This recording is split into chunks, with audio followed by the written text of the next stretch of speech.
In 2015, I met Ashley and Lea-Ann, a daughter and mom making a documentary film called Pioneers in Skirts about the erosion to female ambition after graduating college and entering their career field of choice. They followed women in the United States in non-traditional positions of leadership and power. They asked questions: how did you get here? What sustained you? What advice do you have for young women with ambition? It isn't a new narrative. However, there is a new generation of women facing unconscious bias and workplaces that weren't built for women. Talking about diversity and actually doing diversity are two different things.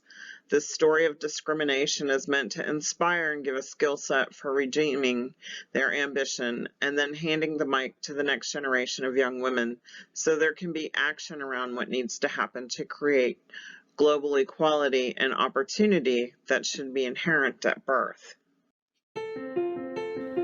This is the calculator. These make the gears move. They pushed it! You guys know that a lot of girls get interested in this stuff and then later they don't do it? Really? Well, when I think of something that I want to grow up in and I confirm it, I try to do everything I can to make sure I complete that goal.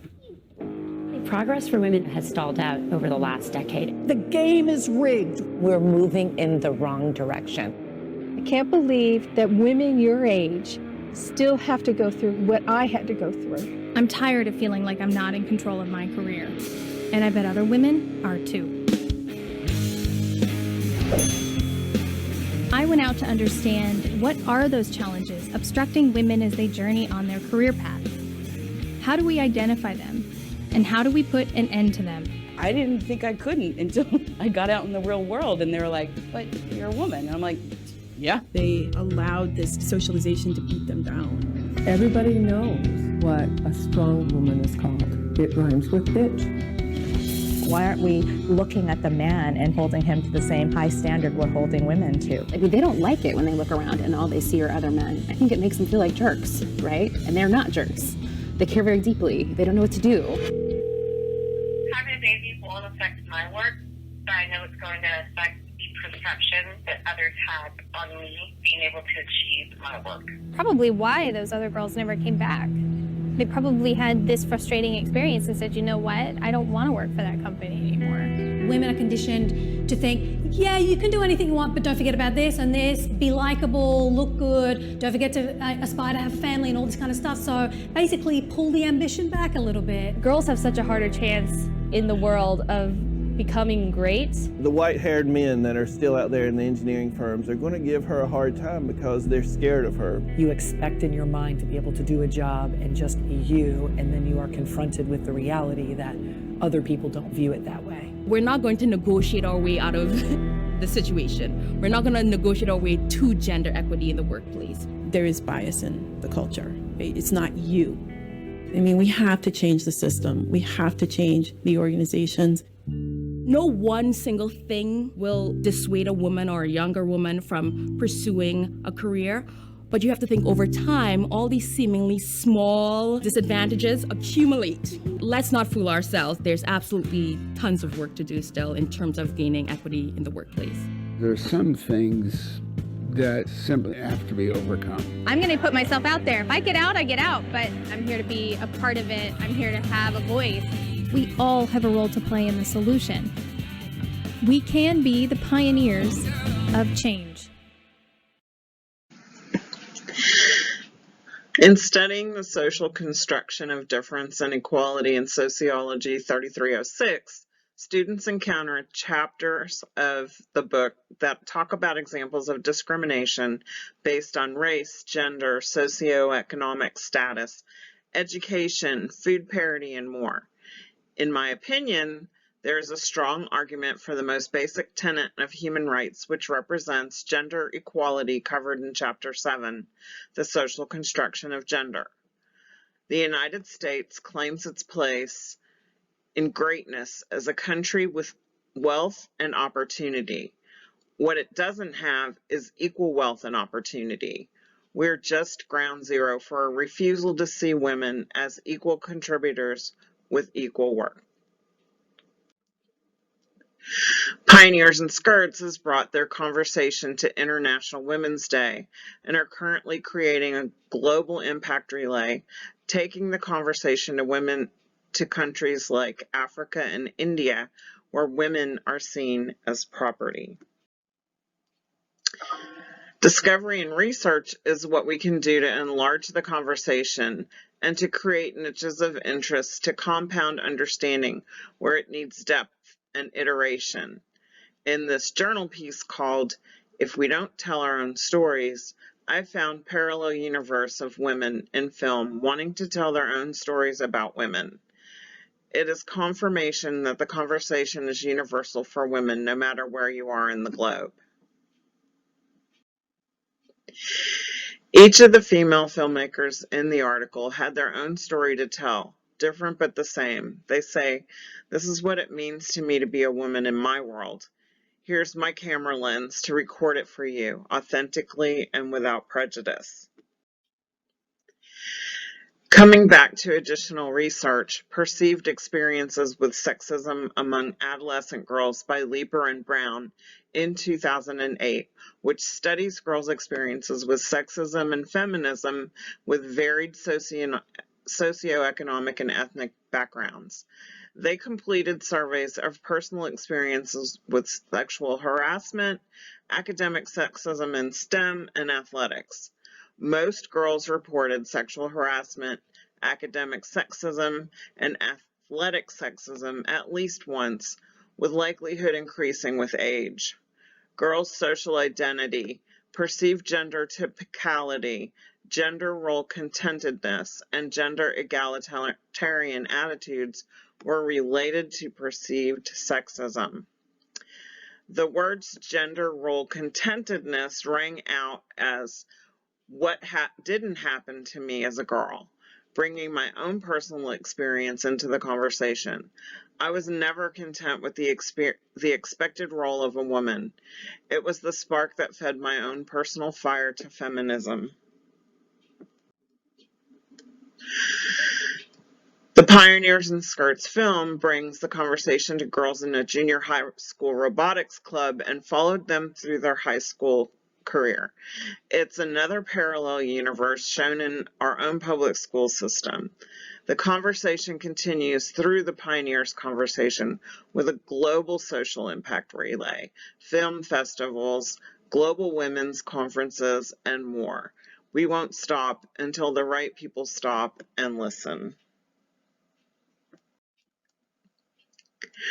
Going back to the Perceived Experiences with Sexism Among Adolescent Girls piece, we learned there have been few studies that directly examined girls' perceptions of those gender inequalities, that girls often tolerate and do not recognize sexual harassment when it occurs. Perhaps they don't know how to identify it as sexual harassment. Maybe it's just an uncomfortable feeling they don't know what to do with. They just can't put their finger on it. There's no precedent to rely on. No one at home or school or in the schoolyard talking about inequality. So their feelings are just dismissed or buried until the next uncomfortable feeling. Here is more proof from the Brown and Bigler article.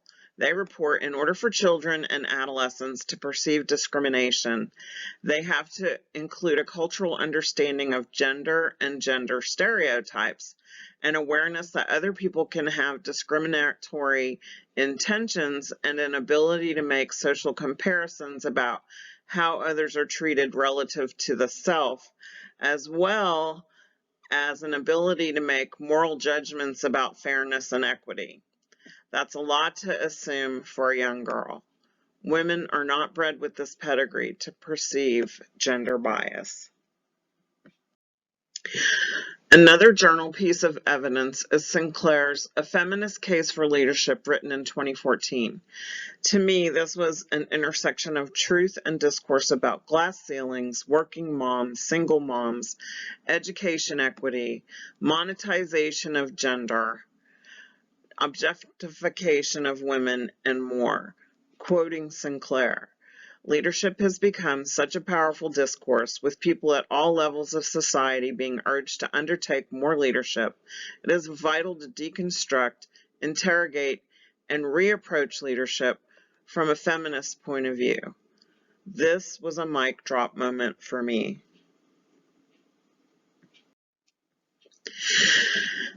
Women, don't be complacent. Don't be fooled by lean-in conversations. Things aren't really changing. Another quote from Sinclair is telling. Many of these maneuvers provide a veneer of doing leadership differently, of looking more enlightened, but without systemic analysis of power, who has it, and how it is reproduced in ways that render women less likely as leaders. While studies have shown women exhibit at least as many transformational behaviors as men, when they do so, they are rarely judged as favorably as men. Are women afraid of asserting themselves in the workplace?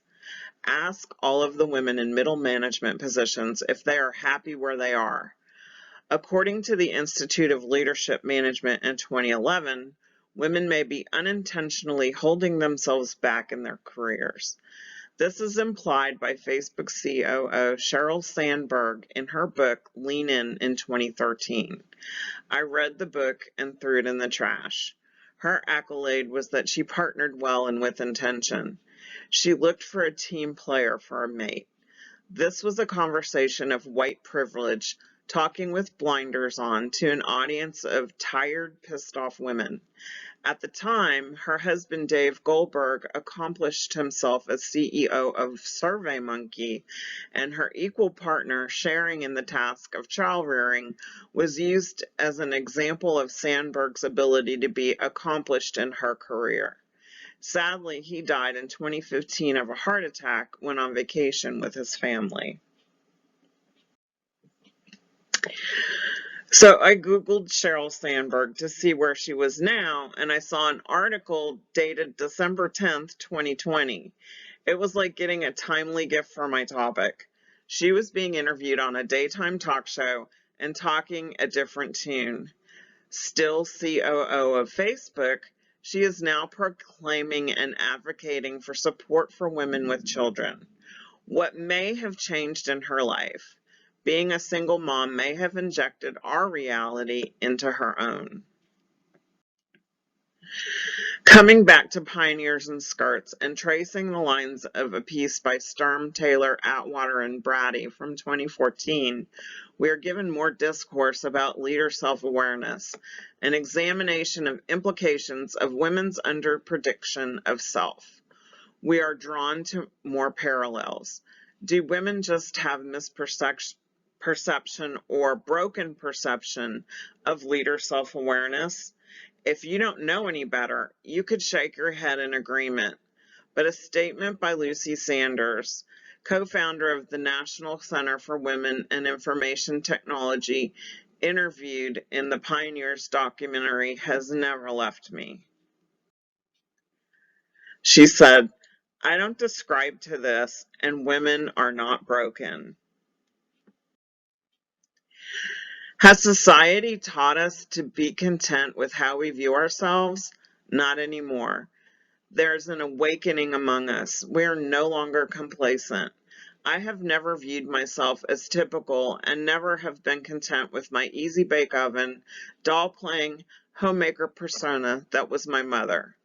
I am not my mother's daughter, and in that respect, I do not view myself as typical, and I suspect that the next gen girls coming up through the ranks will not see themselves as typical as well. Who are those countries that discourage discrimination? What do their female role models say? My first role model as a young girl, the first book I ever checked out from my elementary school library, was about Amelia Earhart. She was my role model. I read the book and never looked back. What I loved most of all when doing a search on her was that she was presented as an American aviator, not a woman aviator. That made me smile. That made me feel hopeful that equality will come. Being silent will never produce the desired results of equality for women. My other female shero is Sally Ride, the first woman in space in the United States. There is something to be said about women in flight, women without self-imposed boundaries, women without gravity. I hope this narrative inspires action in each of you, even if it is just with one woman, one organization, one company. My voice and passion for the pioneers in skirts will matter.